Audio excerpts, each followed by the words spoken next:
आज जैसा कि आपको मालूम है, जन स्वराज अभियान के तहत जो पिछले 17 महीनों से पदयात्रा चल रही है, पदयात्रा सहरसा में तो अभी 1-1.5 महीने के बाद हम पदयात्रा के दौरान आएंगे। अभी मैं यहाँ अपने जो साथी जन स्वराज की सोच से जुड़े हुए हैं उनसे परिचय के लिए पदयात्रा से पहले हम लोग 2 दिन जिले में आते हैं।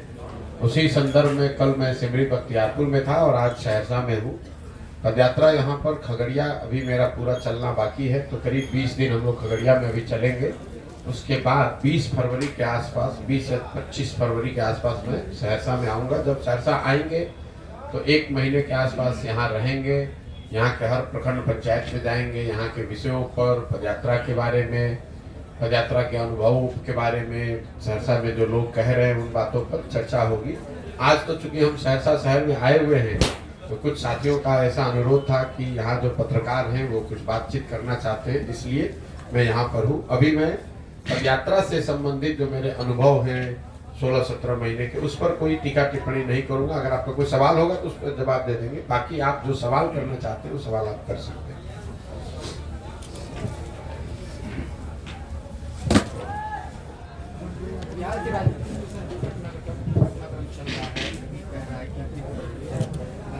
ब्लड टेस्ट किया जाएगा, उसके बाद जो कई तरह की कयास लगाई जा रही है, बातें सामने आ रही है, क्या बिहार की जनता को जो सत्ताधारी लोग हैं वो बलगला रहे हैं, इन चीजों पर आप क्या सोचते हैं? नहीं, बिहार की राजनीतिक घटनाक्रम को कोई विशेष नजरिए से देखने की जरूरत नहीं है।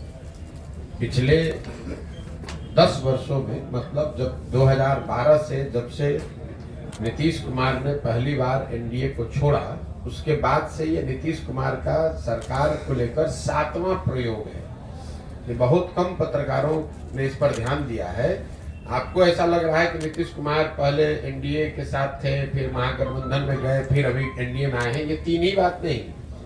2012 से लेकर 2023 के बीच में 10 वर्ष में नीतीश कुमार का ये 7वां सरकार को लेकर प्रयोग है। मैं आपके यादाश्त के लिए गिनवा देता हूँ। 2012-13 में नीतीश कुमार ने जब प्रधानमंत्री के तौर पर नरेंद्र मोदी का चेहरा घोषित किया गया, उस समय एनडीए की सरकार चल रही थी, तो नीतीश कुमार ने उस गठबंधन को तोड़ा और माइनॉरिटी की सरकार चलाई। वो पहला प्रयोग था। दूसरा, जब लोकसभा चुनाव में 2014 में चुनाव उनका दल हार गया, तो उन्होंने पद को छोड़कर मांझी जी को बना दिया, पीछे से सरकार चलाने की कोशिश की। वो दूसरा प्रयोग हुआ। फिर 8 महीने के बाद मांझी जी को हटाकर खुद मुख्यमंत्री फरवरी 2015 में बने, वो तीसरा प्रयोग हुआ। फिर नवंबर 2015 में महागठबंधन के साथ सरकार बनाए, ये चौथा प्रयोग था। फिर 2017 में महागठबंधन को छोड़कर भाजपा के साथ गए, वो 5वां प्रयोग हुआ। फिर महागठबंधन को फिर भाजपा को छोड़कर महागठबंधन में पिछले 2021 अगस्त में भागे, वो 6वां प्रयोग है। और अभी फिर वापस से भाजपा में गए हैं, ये 7वां प्रयोग है। ये आपके ध्यान में इसलिए दे रहा हूं कि लोगों को ऐसा लगता है कि भाई यही नीतीश कुमार हैं, पहले तो सरकार ठीक ही चला रहे थे, लोग इनको सुशासन बाबू समझते थे। नीतीश कुमार वही हैं, लेकिन ये जो राजनीतिक अस्थिरता का माहौल शुरू हुआ है, 10 वर्ष में ये 7वीं सरकार है। आपके हमारे लिए खबर ये है कि मुख्यमंत्री आरजेडी के साथ है कि भाजपा के साथ है, लेकिन आप इसको समझिए, जब सरकार का मुखिया बदलता है तो सारी नीतियां भी बदलती हैं, सारे अफसर भी बदलते हैं, पूरी सरकार की प्राथमिकता भी बदलती है। और उसका खामियाजा ये होता है कि जब तक नई व्यवस्था नीचे सेटल हुई, तब तक नीतीश कुमार नया प्रयोग कर दिए। तो इनके बार बार ये पलटने से बिहार की जनता का कितना नुकसान हो रहा है, इसका आपको अंदाजा नहीं है। 2015 में 7 निश्चय के आधार पर महागठबंधन को वोट पड़ा, 7 निश्चय के कार्यक्रम शुरू किए गए, बिहार विकास मिशन बनाया गया। 2 वर्ष में जब तक वो कार्यक्रम जमीन पर उतरता तब तक वो भाजपा में चले गए, तो 7 निश्चय हाशिए पर चला गया। भाजपा के साथ मिलकर जिन नीतियों पर आगे बढ़े, जब तक वो चीज जमीन पर उतरे तब तक फिर भाग के महागठबंधन में चले गए।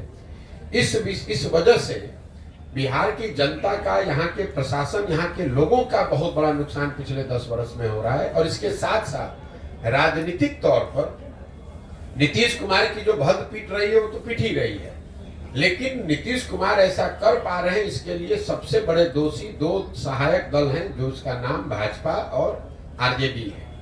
अगर नीतीश कुमार 7 बार पलटे हैं तो 3 बार इसमें भाजपा भी पलटी है, 3 बार आरजेडी भी पलटा है। भाई नीतीश कुमार ने तो कहा कि मैं अब भाजपा में नहीं जाऊंगा, लेकिन साथ साथ भाजपा के नेता अमित शाह ने भी कहा आज से 2-4 महीना पहले बिहार में आकर मंच से खड़े होकर कहा कि भाई नीतीश, बिहार की जनता, एक एक लोग आप सुन लीजिए, मैं अमित शाह ये बोल रहा हूं कि नीतीश कुमार के लिए भाजपा का दरवाजा हमेशा के लिए बंद है। वही नीतीश कुमार आज वही अमित शाह भाजपा नीतीश कुमार को आज मुख्यमंत्री बना रही है। तो नीतीश कुमार जो गलती कर रहे हैं, उनका राजनीतिक तौर पर उनकी भग पीट रही है, जनता उनको गाली दे रही है, लेकिन साथ साथ बिहार के नागरिक होने के नाते हम लोग को ये नहीं भूलना चाहिए कि नीतीश कुमार पूरे बिहार की जनता का मजाक इसलिए उड़ा पा रहे हैं क्योंकि भाजपा वाले या आरजेडी वाले पद की लालच में नीतीश कुमार को ये करने में मदद कर रहे हैं। अगर आज नीतीश कुमार भाजपा छोड़कर आरजेडी चले जाएं, तेजस्वी यादव को मुख्यमंत्री बना दे, फिर कल से तेजस्वी यादव को नीतीश कुमार में विकास पुरुष दिखने लगेगा। कल तक भाजपा को नीतीश कुमार बेकार दिख रहे थे, आज उनके साथ आ गए तो मुरेठा बांधकर घूमने वाले सम्राट चौधरी आज नीतीश कुमार को बिहार का भविष्य ढूंढ रहे हैं। कल तक कह रहे थे कि नीतीश कुमार अगर सभा में जाएंगे तो महिलाएं सभा छोड़कर भाग जाएंगी क्योंकि इन्होंने इतने अभद्र भाषा का प्रयोग किया है। इस देश के प्रधानमंत्री मोदी जी ने मध्य प्रदेश के चुनाव हुई सभा में खड़े होकर बताया कि नीतीश कुमार ने जिस तरह की भाषा का प्रयोग किया है, ऐसे भाषा का प्रयोग, ऐसे महिलाओं का असम्मान करने वाले लोगों को सजा मिलनी चाहिए। तो सजा के तौर पर मोदी जी ने अब नीतीश कुमार को बिहार का मुख्यमंत्री बनवा दिया। तो आप लोग, सिर्फ आप और हम नीतीश कुमार को क्यों गाली दे रहे हैं, क्यों उनका शिकायत कर रहे हैं? भाई नीतीश कुमार तो जग जाहिर पूरा दुनिया जानता है कि नीतीश कुमार हर 6-8 महीने साल भर पर अपने पद की लालच में कुर्सी अपना पलटेंगे, लेकिन उनके जो साथी दल हैं, जो लोग उनको इस पलटने में मदद कर रहे हैं, अब समय आ गया है उनको भी चिन्हित करने का और उनको भी पहचानने का कि उनका भी दोष कम नहीं है। बिहार का ये दुर्भाग्य रहा है कि यहाँ के सांसदों के लालच में जो काम पहले कांग्रेस ने किया वही काम आज भाजपा कर रही है। यहाँ जो पुराने पत्रकार बैठे, आपको याद होगा लालू जी के जमाने में ऐसा नहीं है कि लालू जी को बिहार की जनता ने वोट देके बहुमत दिया, एक ही बार उनको पूर्ण बहुमत मिला। बाकी सारे समय लालू जी ने बिहार पर राज कांग्रेस के साथ से किया, कांग्रेस के सहयोग से किया। कांग्रेस को मालूम था कि लालू जी के राज का राज जंगल राज है, लेकिन बावजूद इसके उन्होंने आंख बंद किया। लालू जी का को यहाँ शासन इसलिए करने दिया ताकि लालू जी के साथ मिलकर 20, 25, 30 सांसद यहाँ से जीतकर दिल्ली में जाते रहे। तो जैसे कांग्रेस ने बिहार की जनता को लालू के हवाले करके छोड़ दिया था जीने मरने के लिए, वही हाल भाजपा का है। उन्होंने बिहार और बिहार के लोगों के बच्चों का भविष्य नीतीश के हाथ में देकर इसलिए छोड़ दिया है कि कम से कम हमारा 30-35 सांसद जीतकर बिहार देश में जाता रहे, हमारा 370 का आंकड़ा, 400 का आंकड़ा पूरा होता रहे। बिहार की जनता मरती है तो मरे, बिहार के बच्चे पलायन करते हो तो करे, बिहार के बच्चे जब बाहर जाएंगे तो हम लोग को बिहारी कह के गाली दिया जाएगा और हम ही लोग से 40 सांसद का वोट भी लिया जाएगा। ये बिहार का दुर्भाग्य है। तो आप भी तो एनडीए के साथ थे प्रशांत सूर्य, आपने अपना फैक्ट चेक नहीं किया। हम एनडीए के साथ नहीं, एनडीए यूपीए किसी के साथ नहीं रहे हैं। हम 2011 से लेकर 2021 तक इस देश में 10 दलों के साथ हमने काम किया है। 10 दलों को चुनाव जिताने में मदद करी है, जिसमें नीतीश कुमार भी शामिल हैं, नरेंद्र मोदी भी शामिल हैं, लालू यादव भी शामिल हैं, जगन मोहन रेड्डी, ममता बनर्जी, स्टालिन जैसे लोग भी शामिल हैं। तो अगर आपका सवाल ये है कि पहले अगर आपने इनकी मदद की है तो आज आप इनका विरोध क्यों कर रहे हैं, अगर ये आपका सवाल है तो पहले सवाल को सही कर लीजिए। एनडीए में होना एक बात है और एनडीए की मदद करना एक बात है। आप वोटर हैं, आपने किसी जमाने में कांग्रेस को भी वोट किया होगा, आज भाजपा को आप वोट करते हैं। तो आपके गर्दन पे कोई तलवार रख दे कि भाई पहले तो आप कांग्रेस का वोट देते थे, आज भाजपा को काहे देते हैं वोट। जब आपको कांग्रेस पसंद थी, कांग्रेस आपके हिसाब से काम कर रही थी तो आप कांग्रेस को वोट कर रहे थे। जब आपके हिसाब से उन्होंने काम नहीं किया, आप दूसरे जगह भाजपा को वोट दे रहे हैं या दूसरे दल को वोट दे रहे हैं। तो पहले अपना सवाल क्लियर कर लीजिए, फिर मैं उसका जवाब देता हूं। जब आप जान रहे हैं कि नीतीश कुमार ऐसे हैं जो विकास के नाम पर जो है सो लोगों को ठग रहे हैं बिहार की जनता को, तो फिर आपने उनका मदद क्यों किया? ठीक बात, ये सवाल ठीक है। अब इतना होमवर्क करके आइए तब सवाल पूछिए। आपका सवाल ये है कि नीतीश कुमार की आपने पहले मदद की, आज विरोध क्यों कर रहे हैं? नीतीश कुमार की हमने मदद कब की है? 2014-15 में, ठीक है। तो 14-15 के नीतीश कुमार और 22-23 के 23-24 के नीतीश कुमार में जमीन आसमान का फर्क है। जिस नीतीश कुमार की मदद मैंने 2014 में की थी, उस नीतीश कुमार के बारे में पूरे बिहार में एक इंप्रेशन था, एक छवि थी कि ये आदमी बिहार को सुधारने की दिशा में कुछ काम कर रहा है। 2005 से लेकर 2012-13 के दौर में बिहार सुधरता हुआ दिखा था और वो सुधार नीतीश कुमार के नेतृत्व में हुआ था। नीतीश कुमार को इस राज्य में, राज्य के बाहर लोग सुशासन बाबू कहते थे। उस नीतीश कुमार की मैंने मदद की थी। आज जिस नीतीश कुमार का विरोध कर रहे हैं वो नीतीश कुमार है जिनके राज को लोग बोलचाल की भाषा में अधिकारियों का जंगल राज बता रहे हैं। 2014-15 में जिस नीतीश कुमार की मदद की थी वो नीतीश कुमार थे जो चुनाव नहीं हारे थे। उनका दल चुनाव हारा था लोकसभा में, लेकिन राजनीतिक मोरालिटी एक चीज होती है जिसके आधार पर उन्होंने पद छोड़कर मांझी जी को मुख्यमंत्री बना दिया था। उस नीतीश कुमार की मैंने मदद की थी। आज जिस नीतीश कुमार का विरोध कर रहे हैं वो आदमी का विरोध कर रहे हैं जो राजनीतिक निर्लज्जता का उदाहरण बन गया है। 2020 में नीतीश कुमार चुनाव हार गए हैं। 243 के विधानसभा में 42 विधायक जीतने वाले पार्टी के नेता हैं, यानी वो चुनाव हार गए हैं। लेकिन हारने के बावजूद कोई ना कोई जुगाड़ लगा के कभी राजद के साथ, कभी भाजपा के साथ, कभी दूसरों के साथ मिलकर सरकार बना रहे हैं, कुर्सी पर बैठे हैं। तीसरी बात, 2014-15 में उस नीतीश कुमार की मदद की थी जिसमें मानवता अभी जिंदा था। ये वही नीतीश कुमार हैं, आप पत्रकार हैं, आपको याद होगा वाजपेयी जी के सरकार में ये रेल मंत्री थे। जब ये रेल मंत्री थे तो गैसल पश्चिम बंगाल में एक रेल दुर्घटना हुई जिसमें 285 लोगों की मृत्यु हुई थी। नीतीश कुमार ने ये कह के पद से इस्तीफा दिया कि मेरे पद पे रहते हुए अगर 200 से ज्यादा लोगों की दुखद मृत्यु हुई है तो मैं उस पद पे कैसे रहूंगा। उस नीतीश कुमार का साथ दिया था मैंने। जिस नीतीश कुमार का आज विरोध कर रहे हैं ये वो नीतीश कुमार हैं जो कोरोना काल में हजारों लोगों की दुखद मृत्यु हो गई, पूरे देश पर संकट आया, लेकिन जितना संकट बिहार के लोगों पर आया उतना किसी पर नहीं आया। लाखों बच्चे बिहार के रोड पर मारे मारे फिर रहे थे और ये आदमी महीनों तक अपने घर से बाहर नहीं निकले। तो प्रशासक के तौर पर, राजनेता के तौर पर और मानवता के तौर पर, तीनों ही आधार पर 14-15 के नीतीश कुमार और 22-23 के नीतीश कुमार में जमीन आसमान का फर्क है। इसीलिए उस समय उनका साथ दिया था और आज उनका विरोध कर रहे हैं। और एक अंतिम बात, लोकतंत्र में चुनाव 5 वर्ष पर क्यों होता है? लोकतंत्र में चुनाव 5 वर्ष का नियम क्यों है? 10 वर्ष पर भी हो सकता था, 2 वर्ष में भी हो सकता था। क्यों 5 वर्ष पर होता है? 5 वर्ष पर लोकतंत्र में चुनाव इसलिए होता है कि आपको ये बताया जाता है संविधान से कि जिस नेता पर, जिस दल, जिस विचारधारा पर, जिसके कार्यक्रमों पर भी आपका भरोसा है, यकीन है, आप उसके साथ खड़े होइए, उसकी मदद कीजिए, उसको वोट दीजिए। लेकिन वो वोट और भरोसा 5 वर्ष के लिए है, जीवन भर की बंधुआ मजदूरी नहीं है।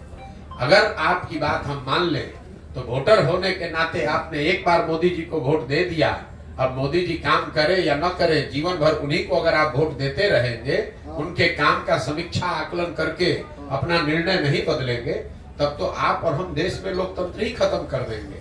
फिर 5 वर्ष पर चुनाव की जरूरत क्या है? एक बार आपने लालू जी को वोट दे दिया, एक बार नीतीश जी को वोट दे दिया, एक बार मोदी जी को वोट दे दिया, आप जीवन भर उन्हीं को राज करने दीजिए। तो आप लोकतंत्र को खत्म ना करें। ये संविधान आपको नागरिक होने के नाते ये जिम्मेवारी देता है कि अगर आपने किसी का साथ दिया और उस नेता ने, उस दल ने अगर उस हिसाब से काम नहीं किया, तो नागरिक होने के नाते आपकी ये जिम्मेवारी है कि जितने मजबूती से आपने उसका साथ दिया है उतनी ही मजबूती से उसका विरोध भी कीजिए। अच्छा सर, हमारा सवाल है, बिहार में कई पार्टियां, आपने जन स्वराज बनाया, आप बिहार को कैसे बदलना चाहते हैं? पहले बात तो जब मैं फिर वही बात कहूंगा, आप लोग पत्रकार हैं, थोड़ा सा रिसर्च करके थोड़ा पढ़ के आइए। हमने कोई पार्टी नहीं बनाई है, जन स्वराज पार्टी नहीं है, जन स्वराज अभियान है। अभियान है एक नई पार्टी बनाने का। इसके 3 उद्देश्यों में एक उद्देश्य है बिहार में एक नया दल बनाना। क्यों?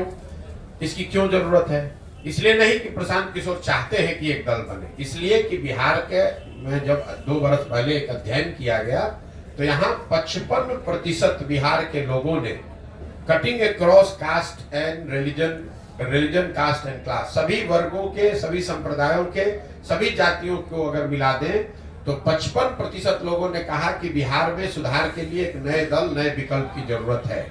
इसका मतलब ये नहीं है कि वो सब लोग कह रहे हैं कि जनसुराज की जरूरत है, लेकिन एक नए दल, एक नए विकल्प की जरूरत है, ऐसा 55% बिहार के लोगों ने कहा है। तो जनसुराज अभियान उसी से जुड़ा हुआ है कि अगर आधे से ज्यादा बिहार की जनता अपने बेहतर भविष्य के लिए नया दल बनाना चाहती है तो जनसुराज वो अभियान है जिससे कि हम लोग गांव-गांव जाकर लोगों को बता रहे हैं कि अगर आप नया दल, नया विकल्प बनाना चाहते हैं तो आप आइए, आप व्यवस्था की, संसाधन की, जाति की चिंता मत कीजिए, आप साथ में आइए। अगर आप ईमानदार व्यक्ति हैं, आप में जज्बा है, आप बिहार को सुधारना चाहते हैं तो आप साथ में आइए, नया दल बनाइए। प्रशांत किशोर और जनसुराज आपकी मदद करेंगे। आप में से कई साथियों को ऐसा लगता है कि अरे भाई तो पहले दूसरे दलों को के लिए काम करते थे, अब आके बिहार में घूम रहे हैं। दोनों में कोई फर्क नहीं है। पहले हम यही काम दल और नेताओं के लिए करते थे, नेताओं को और दलों को बताते थे किस तरह से संगठन को मजबूत करो, कैसे साथ में आओ, कैसे बूथ कमेटी बनाओ, कैसे जनता के बीच प्रचार करो, कैसे चुनाव लड़ो और उनको जिताने में मदद करते थे। काम वही कर रहे हैं। अब दल और नेता के बजाय जनता को, बिहार की समाज को समझा रहे हैं कि कैसे आप एक साथ आकर दल बना सकते हैं, किसी भी समीकरण की चिंता किए बगैर उनको चुनाव जीत कर आ सकते हैं और किस तरह का आपको संवाद करना चाहिए, कैसा प्रयास करना चाहिए। हमारी भूमिका कुम्हार की है। हम ये कोई दल नहीं है, दल के हम नेता नहीं है, ये अभियान है। और जैसे कुम्हार अच्छी मिट्टी और चाक से घड़ा बनाता है, वैसे गांव-गांव घूमकर इस अभियान के माध्यम से मैं ऐसे लोगों को ढूंढ कर निकाल रहा हूं जो लोग नया दल बनाना चाहते हैं। उनको हम मदद करेंगे ताकि वो सब लोग मिलकर दल बनाए। जब सब लोग मिलकर दल बनाएगा तो उनको हमारी मदद से वो चुनाव भी लड़ेंगे और ऊपर वाले ने चाहा, बिहार की जनता का आशीर्वाद रहा तो जीत कर भी आएंगे। सर, लोकसभा चुनाव में भी आपको जब दल ही नहीं है तो लोकसभा का चुनाव कैसे लड़ेंगे, आप उनको बता दीजिए। दल होगा सर। मेरे भाई, जो भी राजनीतिक क्षेत्र में यहाँ है, बिल्कुल मैं आ रहा हूँ उस पर। आप लोग जो नेता लोग कहते हैं, कम से कम उस बात को ध्यान से सुनिए और उसी पर सवाल कीजिए। जब ये अभियान शुरू हुआ तो हमने कहा कि पूरे बिहार में पदयात्रा करने के बाद ही ये निर्णय लिया जाएगा कि दल कब और कैसे बनना है, लेकिन कब कैसे बनना है, दल का नाम, संविधान क्या हो, उसकी प्राथमिकता क्या हो, उसके नेता कौन हो, इस पर निर्णय पदयात्रा के बाद लिया जाएगा। अभी तक पिछले 17 महीनों में मैं आधा बिहार पैदल चल पाया। 120 विधानसभा क्षेत्रों तक हम लोग पैदल चल के गए, आधा बिहार बाकी है। तो दल जब एक बार जनता को कह दिया कि पदयात्रा करने के बाद ही बनाऊंगा, तो बीच में बनाने का मतलब तो है नहीं। ठीक है, दल होके कोई चुनाव आ जाएगा तो दल बना लेंगे तो फिर लोग कहेंगे देखिए इनको तो चुनाव लड़ना था इसलिए पदयात्रा कर रहे हैं। लोकसभा से पहले कोई दल है नहीं, इसलिए लोकसभा में जनसुराज पार्टी की ओर से कोई चुनाव नहीं लड़ा जाएगा। आपने कहा कि एक निर्दलीय चुनाव लड़ा था जिसकी मदद जनसुराज ने की थी एमएलसी के तौर पर, और वो चुनाव जीते भी थे, वो ठीक बात है। अगर बिहार में ऐसी परिस्थिति बनती है जहां जनसुराज की सोच से, इस परिकल्पना से जुड़े हुए लोग किसी लोकसभा क्षेत्र में, जिले में ये तय करते हैं कि नहीं भैया हम लोग के पास चुनाव, हम लोग को चुनाव लड़ना है, कोई ऐसा व्यक्ति मिलता है जिसके लिए समाज कह रहा हो कि नहीं भैया ये बहुत अच्छे आदमी है, इनको सांसद के तौर पर जिताकर भेजा जाए, तो वो निर्दलीय के तौर पर चुनाव लड़ सकते हैं, जनसुराज उनकी मदद कर सकता है। मेरा लक्ष्य कोई एक एमपी सीट जीतना नहीं है। शिक्षकों का एमएलसी चुनाव क्यों लड़ा गया? इसलिए क्यों चुनाव तो समय 8-10 जगह हुआ, एक शिक्षक का चुनाव क्यों लड़ा गया? इसलिए लड़ा गया कि लोगों ने ये कहा कि अगर आप जनसुराज से शिक्षा की बात कर रहे हैं, शिक्षा पर ही आपका फोकस है, तो शिक्षकों के एमएलसी का चुनाव जरूर हम लोग को लड़ना चाहिए, क्योंकि उसमें वोटर सिर्फ शिक्षक है। उनकी बात मानी गई और जिन जिलों में उस समय पदयात्रा हुई थी वहां पर शिक्षकों के एमएलसी के चुनाव के लड़ा गया एक निर्दलीय के तौर पर, हम लोग जीत कर लिया है। तो आगे अगर लोकसभा चुनाव से पहले जनसुराज की सोच से, परिकल्पना से जुड़े हुए साथियों ने अगर ये तय किया कि हमें लोकसभा चुनाव किसी क्षेत्र में लड़ना है, उस तरह का कोई बेहतर व्यक्तित्व मिले जिसको कि चुनाव लड़ाने से समाज का भला हो सकता है, तो जन स्वराज अपने संसाधन व्यवस्था से, अपने खर्चे से, अपनी ताकत से उसको चुनाव लड़ाएगा। लेकिन वो चुनाव वो व्यक्ति को उस व्यक्ति को निर्दलीय लड़ना पड़ेगा, क्योंकि अभी जन स्वराज दल है नहीं। जब दल बन जाएगा तो उसके बाद जो भी चुनाव होगा, चाहे मुखिया का चुनाव हो कि लोकसभा हो कि विधानसभा हो, सारा चुनाव लड़ा जाएगा। मेरा क्वेश्चन है कोई टारगेट तो सर आपका होगा ना, आपका दल का गठन कब होगा आगामी विधानसभा? कोई ऐसा टारगेट नहीं है। इसलिए नहीं है कि इस पूरी पदयात्रा में कोई दिन और किलोमीटर निश्चित नहीं है। जब मैंने घोषणा की थी तो मेरा अनुमान था कि 1.5 वर्ष में हम पूरा बिहार पैदल चल देंगे। करीब 1.5 वर्ष होने को आ गया, हम आधा बिहार ही कर पाए हैं। लेकिन मेरे लिए जरूरी नहीं है कि जल्दी से पदयात्रा पूरी करें और दल बना दें। पदयात्रा के जो उद्देश्य हैं, बिहार को जमीन पर जाकर समझना, उन लोगों को ढूंढ कर निकालना जिसको समाज सही आदमी समझता है, उसमें जितना मैं सोच कर चला था उससे ज्यादा समय लग रहा है। लेकिन मैं करने के लिए वो कृत संकल्पित हूँ, चाहे उसमें 2 वर्ष लगे कि 6 वर्ष लगे, करेंगे। वैसे करेंगे इसको पूरी ईमानदारी और शुद्धता से। आप देख रहे हैं कि पिछले 1.5-2 वर्ष से जब से मैंने पदयात्रा शुरू की है तो मैं कोई घर नहीं जाता हूँ, छुट्टी नहीं लेता हूँ। अगर सहरसा में भी आया हूँ तो कैंप में ही रहूंगा, कैंप में ही लोगों से मिलूंगा और शुद्धता से, ईमानदारी से इसको करने का प्रयास कर रहे हैं। आगे निर्णय जो भी हो, आगे जनता का जो निर्णय हो, जितनी सफलता मिले न मिले, लेकिन इसको करना है ईमानदारी और शुद्धता से। प्रशांत सर, व्यक्ति का व्यक्तित्व प्रभावित होता है पद और लायबिलिटी आने के बाद।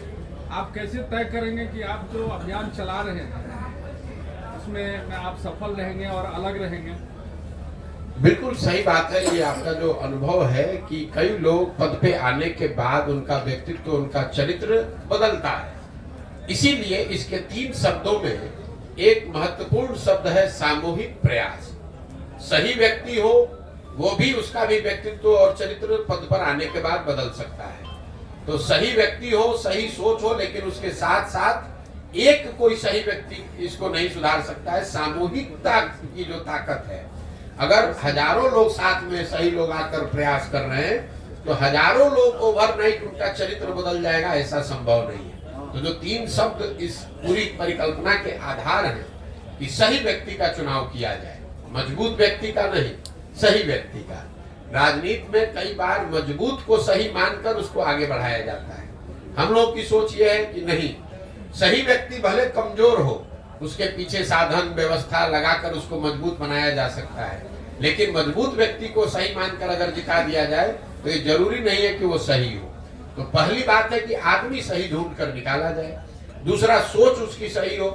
सोच ये हो कि बिहार को अगले 10 वर्ष में कैसे विकसित बनाना है, बिहार के लोगों को, बिहार के बच्चों का कैसे उनकी बेहतरी करनी है, बजाय इसके कि किसी जाति, किसी परिवार की बात हो। और तीसरा, किसी एक व्यक्ति पर पूरी व्यवस्था न आधारित हो। इसलिए सामूहिकता से, कोई प्रशांत किशोर इसको नहीं ठीक कर सकते हैं। अगर ऐसा होता तो हम कहते हैं कि हम दल बना रहे हैं, हम सही व्यक्ति हैं, हमारी सोच सही है, हम इसको ठीक कर देंगे। मैं कह रहा हूं कि किसी एक प्रशांत किशोर के, 10 प्रशांत किशोर के आने से बिहार नहीं सुधरेगा।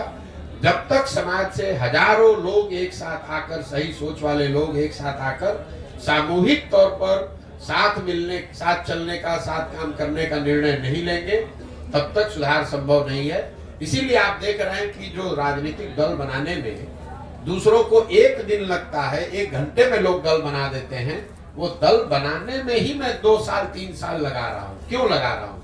इसलिए लगा रहा हूँ कि जो लोग ये दल बनाए, जब ये दल बने, जो लोग इस दल को बनाए, वो दल किसी जाति विशेष का ना हो, किसी व्यक्ति विशेष का ना हो, किसी परिवार का दल ना हो, बल्कि वो बिहार के उन सारे लोगों का दल हो जो लोग बिहार में व्यवस्था बदलना चाहते हैं, एक नया विकल्प, नया प्रयास के भागीदार बनना चाहते हैं। ठीक है सर, अभी जो खेला होने की बात चल रही है, आखिर वो कौन सा खेला होने जा रहा है? मेरे भाई देखिए, कोई भी खेला हो, आप मुझे बताइए, यहाँ पर 2012 के बाद अभी मैंने आपको गिनवाया, ये 6वां 7वां सरकार का प्रयास है। क्या फर्क पड़ गया?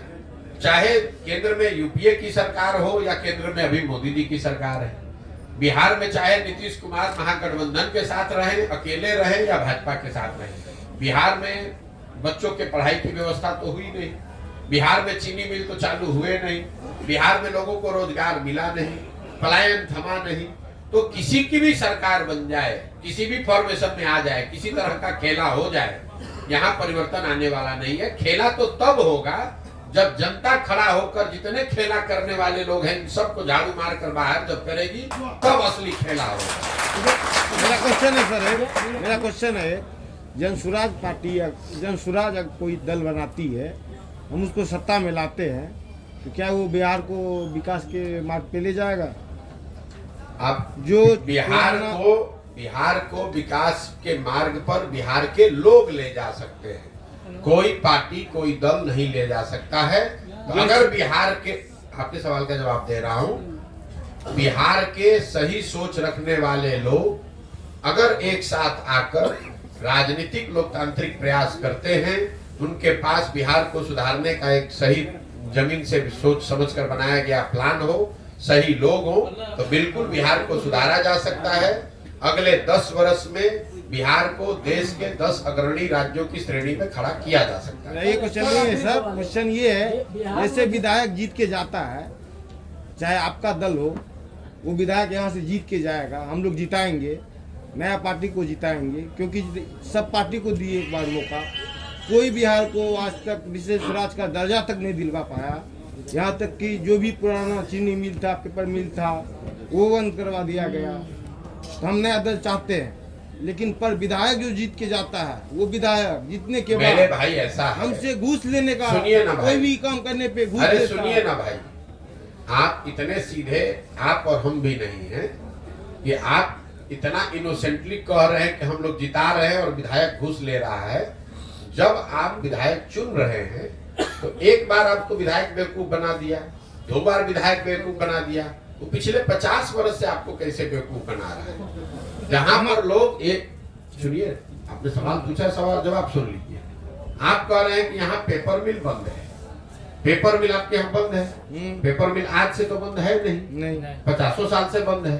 उसके बाद भी वही सांसद, वही व्यक्ति, वही दल, वही व्यक्ति बार बार कैसे जीत कर आ रहा है? क्योंकि हमारे पास उसको- ऑप्शन नहीं है। बस ठीक है, तो ऑप्शन नहीं है तो वही नया विकल्प, नया ऑप्शन बनाने का प्रयास है, ताकि आपको मजबूरी में गलत लोगों को वोट न देना पड़े।